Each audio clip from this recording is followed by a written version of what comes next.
What's up? Let's talk about how we had our best month ever in October of 2020. Hey, Matt Plapp here, and I'm a restaurant marketer. So, not a restaurant, but what I'm going to talk to you about today is going to directly relate to your restaurant because I did a 6-month case study on my own business because I knew there was opportunity in the summer of 2020. And I knew I had to take a risk because restaurants needed our help more than ever. And 2021 and future years is going to be, dramatic in what restaurants need to do to drive business. And I knew we could really get a jump start on that. So I took some risks and said, hey, May to October, we're going to experiment and we're going to see what we can do marketing for us, practice what we preach, which we traditionally always have, using social media, using digital marketing to drive visibility, awareness, database, and sales. So I'm going to walk you through what we did, but I'm going to walk you through how it relates back to the restaurant that you're running, that you're operating right now. So my name's Matt Plapp, owner of Restaurant Marketing Networks. We're a almost 30-person marketing agency located in Cincinnati, Ohio. We work with restaurants all over the United States, a few in Canada, some over in the UK and Japan, actually. But majority of our business is in the United States, and we help restaurants do three main things: gain big awareness, use that awareness to gain a database, and use that database to drive sales over and over again. And my business was started in 2008. And in 2018, I wrote my first book, which isn't pictured. It's called Don't 86 Your Restaurant Sales. My second book came out in 2019 called Sell More Slices, which was a revamped version of the first book. And in the end of 2020, early 2021, my third book, Restaurant Marketing Networks, Back to the Basics, comes out. And what we're doing with our clients is chronicled in these books to help restaurants understand that there's a lot of opportunity that they are missing out. And this video was literally done because of a conversation I had with a friend of mine, Seth, at the gym tonight about business and marketing in general. He asked what I did, why we did it for restaurants, and the impact. And I said, Seth, I'm just going to tell you a quick story. There is a couple restaurants in Northern Kentucky that are near and dear to me, brands. Montgomery Inn has been a brand in Cincinnati, Northern Kentucky for years I really enjoy. Grater's Ice Cream, Dixie Chili, Gold Star and Skyline Chili. It's a big chili thing if you're a Cincinnati boy. And then there's also restaurants like Barleycorns and Walt's Hitching Post. And all of them are brands I enjoy. But all of them get a different amount of my business based on the bandwidth that they suck out of Matt Plapp. And I'm going to get into that more later. But I want you to think about this in the back of your head. You need to be in your customers' hands every week. And if you don't believe me, look back at pictures from this past holiday season. It's when I'm recording this December 1st, Thanksgiving just ended. I put a picture on Facebook that obviously I was taking with my phone, but I looked to my right. My 18-year-old daughter was on her phone. My 6-year-old son was on his phone. My daughter's 20-year-old boyfriend was on his phone. And my 73-year-old dad was on his phone.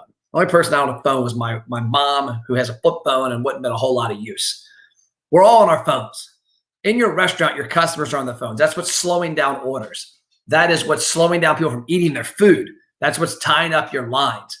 If you look at your drive-thru, people are getting honked at because they're on their phones. If you're at a stoplight, people are on their phones. So I think we all understand that people are on that mobile device. The question is, are you in it every week? And I'm going to come back later on to those brands I mentioned and talk about why they're not getting their fair share of my business. So before I get to that, I want to talk about why we had our best year ever, our best month ever in October. What led to that?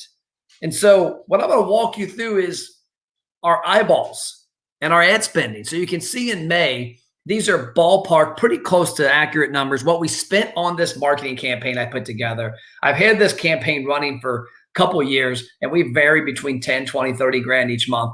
But in May, we were at 10 grand because COVID just decimated us like it did restaurants. And it was a bad, April and May were bad. But I'm like, you know what? I still have to stay out in front of restaurants. They need help. I saw opportunity, and we spent more in June, about 20,000. July, about 30, August, 20, tapered it down to 15 in September, and then October 10. My thought was to get this big push in, this big amount of money, right around 75 grand was the ballpark. What did we spend? I think it was at 50, 60, 80, so I'm actually, so it looks like about 100 grand we spent, but 75 to 100 grand was the ballpark on that 6-month period with this certain marketing funnel. Our business increased dramatically in October. We had a decent June. We had a decent July. We had an okay August. We had an okay September. We had a off the chains October. Now, a lot of businesses would say, oh, well, there's no correlation to marketing. The marketing's bad because look, you didn't spend that much money that month. It actually tapered down the prior 3 months. So you shouldn't market. That's why. And that's what happens with a lot of businesses. They want to spend money today and see sales tomorrow because they think it should be instant. You buy a car, you leave with it. You close on a house, you go get the keys and you walk in it. Why is marketing different? There's 3 letters. And as you're watching these videos, I want you to comment in the post as you know them. If you already know them, go ahead and do it. But as we do it, comment. The K is no. The reason that our marketing didn't work as well early on when we spent the bulk of the money is that we didn't have enough people who knew us. They didn't know who Matt Plapp was. They didn't know who Restaurant Marketing That Works was. They didn't know what we did with our ROI Engine program, and they didn't understand it. So they had to get a visibility of us. They had to know us. Like me, I mentioned earlier, I know Barleycorns. I know Gold Star Skyline and Dixie Chili. I know Graders. Getting hungry talking about this. I know Walt Teaching Post. The latter part of the campaign, as we tapered our money down, people that were in this funnel now begin to like us. They see my content. They either, if they're still with me, they start to like me. If they're not, they're gone. But they like us. They like what we're doing. They like the messaging. They like the opportunity. And they start to get into it. We have MPTV, my podcast. I have videos like this on Facebook, YouTube, LinkedIn. We have tutorials and free guides everywhere. That's the process of the latter part of the campaign. But then you get to the last month. Why was October a stellar month? Why was it our best month ever? Well, I now at that point had the most people I've ever had in the history of our company that trusted us. They knew us, they liked us, and now they trust. And so they get to a point where they say, I've got a need to get more people in my restaurant. I know, like, and trust this guy and this company and his team. I'm going to talk to them. So I want to ask you this question, going back to your business. Do enough people know, like, and trust your company? And if they do, are you in their hands often enough? Right. You need to be in their hands every week. First week of the month, second week of the month, third week of the month, fourth week. It might be text. It might be email, Messenger, Facebook, YouTube, TikTok, Instagram, Snapchat. You need to be in their hand every week because what that looks like is this right here. 52 little phones with miniature Matt Plapp on them. Scary, I know. But that's what it looks like. If you have clients that know, like, and trust you, and I'll look at 2 big examples here. Barleycorns is a restaurant with 3 locations in our area, one in Florence, Kentucky, down the street from my house in Union, Kentucky, that we visit, I would bet, weekly. We love their food. Service is always good. The dock-style wings are very unique. We visit there weekly. One thing Barleycorns does correct is I see them every week. Why? I drive by their restaurant every week, probably 5 to 6 times a day. I see some of their digital marketing. I'm on their email list.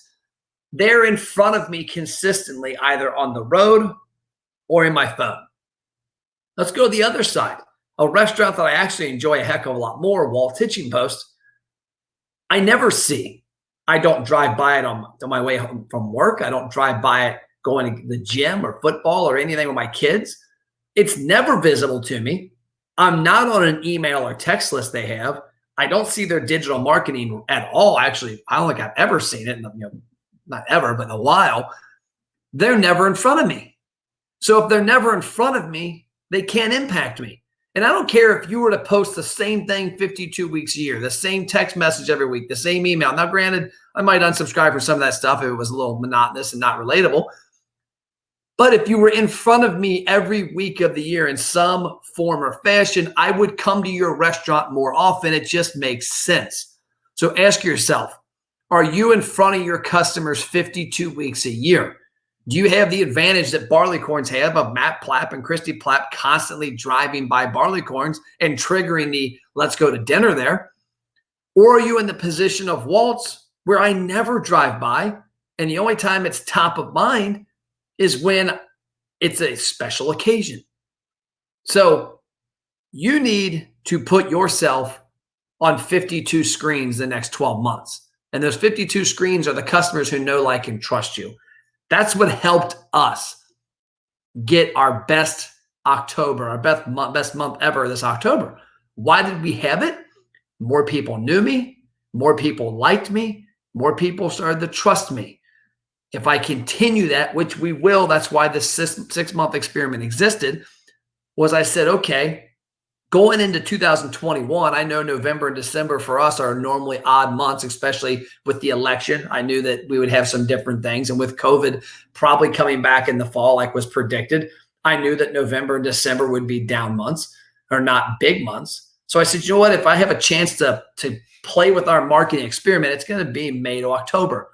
That's going to help me understand what I need to do January through December next year.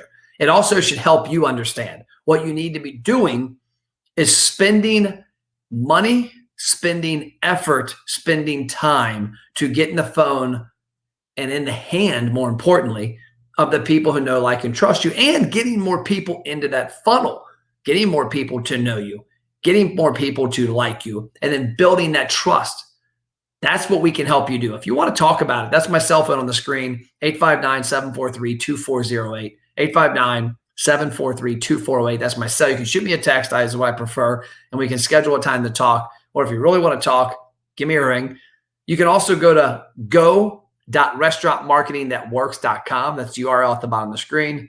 Go.restaurantmarketingthatworks.com. You can schedule a call with myself or somebody from our team. And as I mentioned, we're almost 30 people that work exclusively with helping restaurants gain attention, that builds a database, that creates long-term relationships and drives sales. We want to help you be in your customers' phones the next 52 weeks.